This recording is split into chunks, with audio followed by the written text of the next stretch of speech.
So, my GTR got stolen. In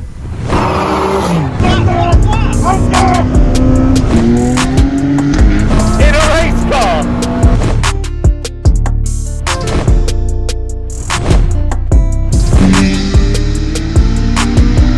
Please, I'm begging you, stop! Sorry.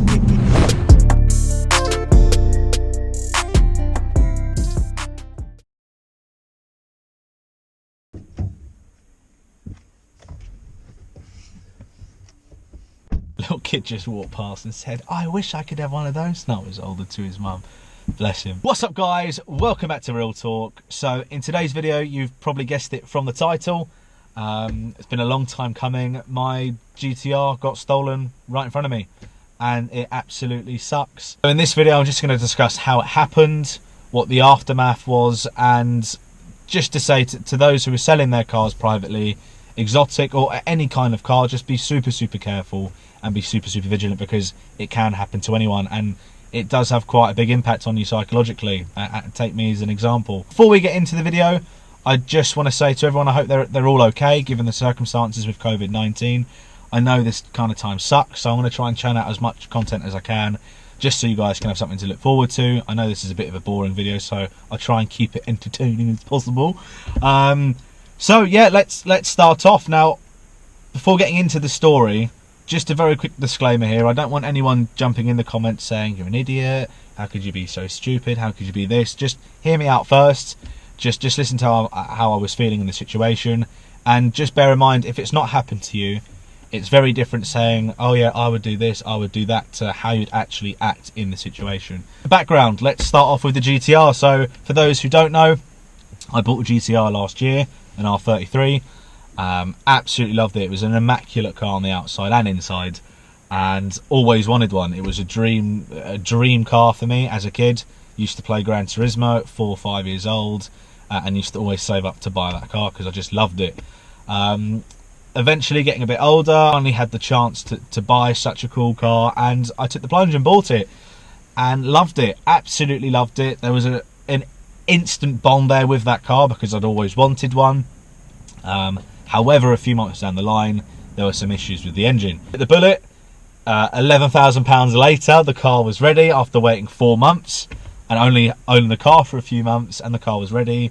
However, after having it for almost a year in total, after spending so much money on it, it kind of made me realise, right, this car right now is probably not right for me, because it's a lot of money to maintain. I don't have a nice car that I can drive every day and put regular content in. So I decided, right, I've been there, I've done it, absolutely love it, let's sell it, and hopefully someone buys it who's just as passionate about cars and would treat it as well as I did.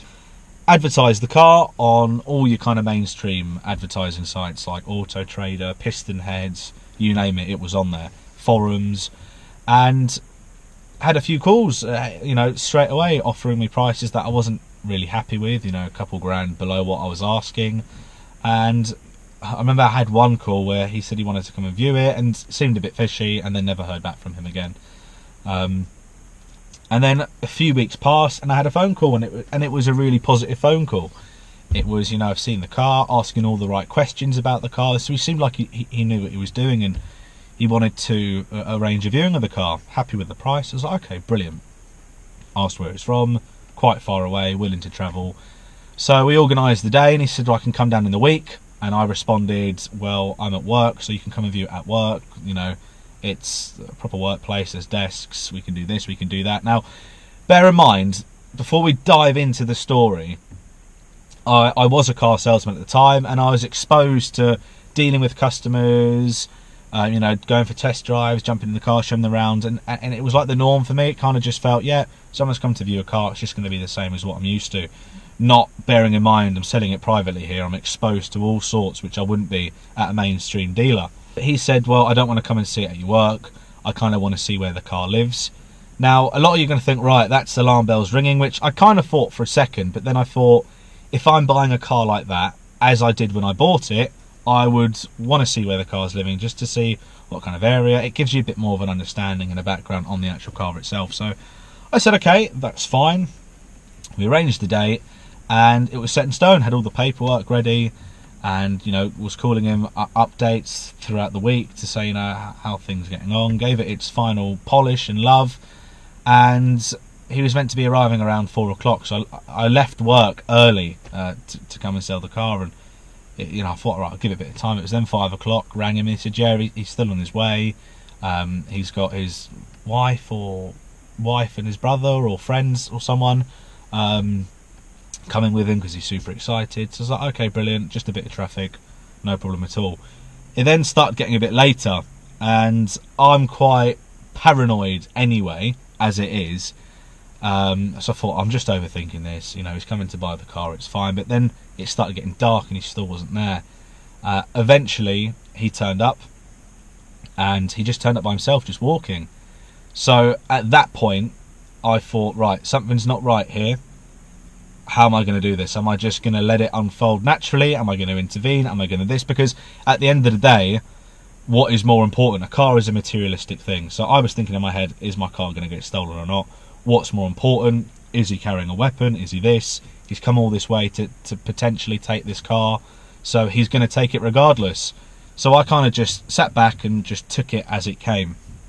I then asked him, just to try and work things out in my head, I said, oh, where are the people that you said you were coming with? And he said, oh, they popped off at the petrol garage because they were thirsty or needed the toilets, something like that. It was all a blur. Well, it's a blur now. And started looking around the car, and I noticed he kept on fiddling with his pockets. And I'd like to think I'm quite streetwise. I thought, right, he's playing with his pockets. Something's going to happen here now. And I remember my heart was beating a bit. I was like, fuck, what am I going to do? What am I going to do? What am I going to do? And like I just said, it's a materialistic thing. If it's going to go, it's going to go. At the end of the day, my life is more important than a car. Simple. And I've got my other half. We're getting married and we're going to have kids, and I want to be around for that. Started looking at all the right places. So it just made me think, actually, he may be legit again. So I was bouncing back and forth with emotion. As discussed on the phone, is it okay if I just have a slight back and forth with the clutch to get a feel for it? Because it was an absolute pain in the arse clutch. Everyone I'd spoke to prior to him who inquired had asked the same, and I'd done it when I bought the car. So I said, yeah, that's absolutely fine. So he jumped in, and I said, right, I'm going to just jump in. Well, I was about to say it, and at that point he'd shut the door and drove off. And I was like, what the fuck? What the fuck's happened here? I was thinking, what the hell's happened here? And then he turned around, and I thought, okay, maybe he's just coming back. And then he just booted it, and he was gone. He was gone. So I can't describe how I felt in that moment, watching my pride and joy, watching my childhood dream car just get stolen, something that I never thought was going to happen to me. And it was just horrible, absolutely horrible. I couldn't believe it. I was just standing in the middle of the road for a couple minutes thinking, is that actually just happened? I had signs, I had a feeling that something like that was going to happen. He was playing around with his pockets. If I'd got in that car, he'd come a long way to steal that car. And that was how it was going to pan out regardless. And luckily enough, I'm still here to tell the tale. So luckily our next door neighbours had CCTV, which we now have CCTV, and we've taken all kind of safety measurements on our cars as well now, as you can imagine. But it's just to say, be super, super careful with it, because it can happen to anyone. We're exposed to that kind of stuff, on a daily basis, and a lot of people do tend to forget, like me. Police are around within 5-10 minutes.